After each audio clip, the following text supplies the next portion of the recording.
alihi wa ashabihi ajma'in, amma ba'd.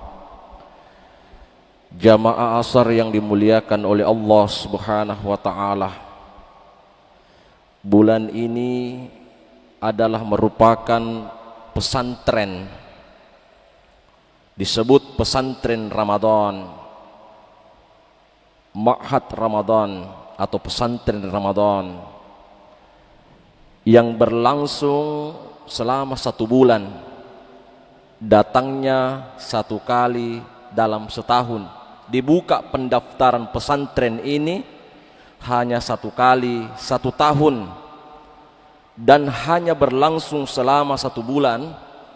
Santrinya seluruh kaum muslimin di seluruh pelosok penjuru dunia. Kurikulumnya adalah ikhlas, sabar, istiqomah, dan gurunya langsung murabbinya adalah Allah subhanahu wa ta'ala. Ketahuilah, bumi ini adalah merupakan panggung terbesar yang setiap hari, setiap waktu terjadi peperangan antara kebenaran dan kebatilan. Sutradaranya adalah syaitan, dan manusia yang menjadi pemeran utamanya. Makanya dalam Quran surah Al-A'raf kita diingatkan oleh Allah subhanahu wa ta'ala pada ayat ke-16, 17. Qala fabima aghwaytani la'aqudanna lahum siratal mustaqim. Iblis ini bersumpah di hadapan Allah, menerima takdirnya sebagai ahli neraka. Tapi satu permintaan iblis, berikan aku kesempatan untuk menggelincirkan anak cucu Adam dari jalanmu yang lurus ya Allah. Kenapa setiap kita sholat meminta petunjuk jalan yang lurus? Ihdinas siratal mustaqim. Padahal kita sudah sholat, puasa, mengaji, minta lagi ihdinas siratal mustaqim. Jawabannya ulama, karena iman ini bertambah berkurang. Boleh jadi kita meminta petunjuk di masjid, setelah keluar di masjid kita lagi kembali ke jalan yang tidak lurus. Maka kita selalu memperbaharui permohonan kita kepada Allah adalah petunjuk yang lurus atau jalan yang lurus. Apa kata Allah dalam Al-Quran? Thumma la'atiyanna min baini aidihim.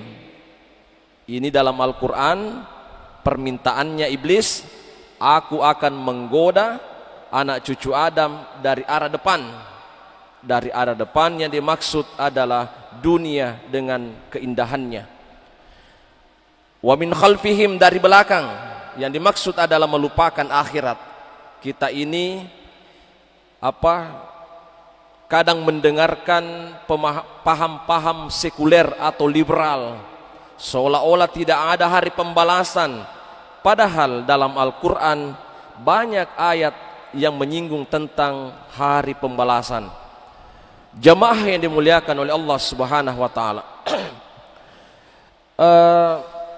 di dalam salah satu hadis Nabi sallallahu alaihi wasallam, ini bocoran dari Nabi, bahwa ada 4 pertanyaan nanti Allah ajukan kepada seluruh manusia. Jadi memang Nabi sudah bocorkan pertanyaan Allah nanti. Apa kata Rasul? Panjang hadisnya. Yang pertama, wa an umurihi fima afnahu. Umurmu, kamu semua manusia, Allah bertanya, hei manusia, aku berikan umur kepadamu, kau gunakan umur itu untuk apa selama hidup di dunia? Umur kita Pak tidak panjang, baina sittina ila sab'in, wa aqallahu man yajuzu dzalik, hanya antara 60-70 tahun saja. Wa aqallahum, kalau dalam bahasa Arab qalla itu sedikit, sangat sedikit di antara mereka yang bisa melewati 60-70 tahun Pak. Dan itu memang sudah menjadi data fakta dan bisa dibuktikan, kebanyakan di antara kita meninggalnya hanya interval waktu atau 60-70 tahun saja. Itu yang pertama, usia yang ditanyakan. Pertanyaannya, bedakah umur dengan usia? Beda. Walaupun ada yang mengatakan itu kan sinonim, padahal tidak. Yang ditutup itu usia, bukan umur yang ditutup. Makanya ketika ada orang yang meninggal dunia, tutup usia, bukan tutup umur. Yang panjang bukan usia, tapi yang panjang adalah umur. Umur adalah waktu yang digunakan manusia sejak dia lahir sampai meninggal, kemudian amalnya masih mengalir sampai hari kiamat. Maka umur seseorang itu panjang sampai hari kiamat. Makanya ulama-ulama Kiai Haji Abdurrahman Nambodalle, Kiai Haji Hashim Asy'ari, Kiai Haji Ahmad Dahlan, pendiri Muhammadiyah, NU, DDI, itu umurnya panjang, Pak, karena ada pesantrennya. Dan bukan cuma mereka yang bisa panjang umurnya, jamaah yang ada di Masjid Baitur Rahman, kalau selama hidupnya dia bermanfaat kepada orang lain, kemudian amalnya itu mengalir terus sekalipun sudah meninggal dunia, maka pastikan orang itu panjang umurnya walaupun usianya pendek. Maka ada orang ditanya, orang tua, "Hei orang tua, berapa umurmu?" Orang tua ini mengatakan 10 tahun. Anak muda ini marah. Ini orang tua ini kayak anak-anak saja ditanya. Saya ini serius bertanya, "Puang, berapa umur tak Puang?" 10 tahun. Ini anak muda bilang, "Waduh, bikin emosi saja, ini sudah Ramadan." Dia bilang, "Sebenarnya umurku secara angka sudah 80 tahun. Angka. Tapi umurku secara agama baru 10 tahun. Karena baru 10 tahun saya betul-betul taubatan nasuha, kembali ke masjid untuk berjamaah, membuka Al-Quran, bersedekah, bersilaturahim. Dulunya saya ini jauh dari Allah, dulunya saya ini membangkang kepada Allah. Makanya umurku secara agama, umurnya secara agama 10 tahun, sekalipun usianya sudah 80 tahun. Yang kedua, yang ditanyakan adalah wa an jasadihi fima ablahu. Jasad kita ini, Pak, fisik kita ini akan ditanya oleh Allah, kau gunakan untuk apa itu badanmu?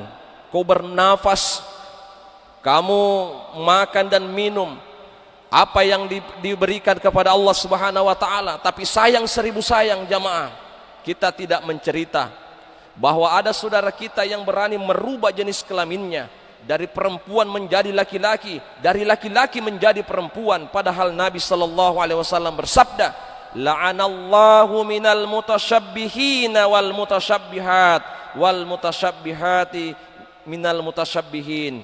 Bahwa Allah melaknat laki-laki menyerupai perempuan, laki-laki merubah dirinya menjadi perempuan, dan perempuan merubah dirinya menjadi laki-laki. Ya, yang ketiga, yang ditanyakan wa an ilmihi fima amila fihi. Ilmu yang Allah berikan kepada kita, kita gunakan untuk apa? Ilmu yang kita gunakan untuk apa? Makanya Nabi mengatakan, "Khairukum man ta'allamal Qur'ana wa 'allamahu." Sebaik-baik di antara kalian mempelajari Al-Quran lalu mengajarkan kepada orang lain. Itulah orang yang paling terbaik menurut Nabi sallallahu alaihi wasallam. Jamaah, paling tidak 3 ilmu yang harus kita kuasai. Ilmu akidah, iman, membedakan mana yang kesyirikan, mana mentuhankan Allah Subhanahu wa taala.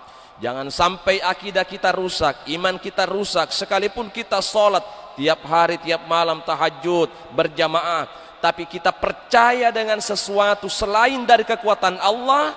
Inna syirka la zulmun adzim. Sesungguhnya dosa paling besar adalah mempersekutukan Allah Subhanahu wa taala. Itu dulu ilmu akidah.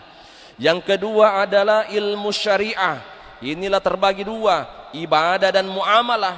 Ibadah dan muamalah. Kemudian yang ketiga adalah ilmu akhlak atau ilmu ihsan. Nah, Kemudian yang terakhir adalah yang ditanyakan wa an malihi min ainak tasabahu wa fi ma anfaqahu. Harta yang kita dapatkan selama di dunia akan ditanya oleh Allah Subhanahu wa taala apa halal atau haram. Bahkan Nabi sallallahu alaihi wasallam bersabda, "Innal halala bayyin wal haramu bayyin wa bainahuma mutasyabihat." Halal jelas, haram jelas, antara haram dan halal itulah syubhat. Contoh saja, sambil contoh karena saya tidak tahu contoh di sini. Di kampung saya banyak sawah, ada kan telur bebek. Orang Bugis mengatakan pakiti, rata-rata orang Sidrap dan Pinrang itu bone banyak bebeknya, dibawa ke Baru kalau sudah panen. Ini kan masyarakat kalau dia pergi ke sawahnya, dia pungut semua itu telur bebek. Lalu dia mengatakan ini kan tidak ada yang punya. Padahal ada peternak bebek sekitar jarak setengah kilo dari sawahnya dia, di sebelah sana misalnya. Harusnya melakukan cross check, tabayyun, bahwa siapakah yang punya pemilik telur bebek ini. Kalaupun sudah tidak ada yang mengaku, paling tidak ya kita amankan dulu, jangan sampai rusak. Tapi persoalannya kemudian kebanyakan di antara kita paham, kita tahu bahwa telur ini adalah milik peternak yang di sebelah, tapi kita pura-pura tidak tahu untuk mengambil demi kebutuhan hidup kita. Hati-hati, syubhat lebih dekat kepada haram daripada halal. Sekira demikian, mudah-mudahan ada manfaatnya. Assalamualaikum warahmatullahi wabarakatuh.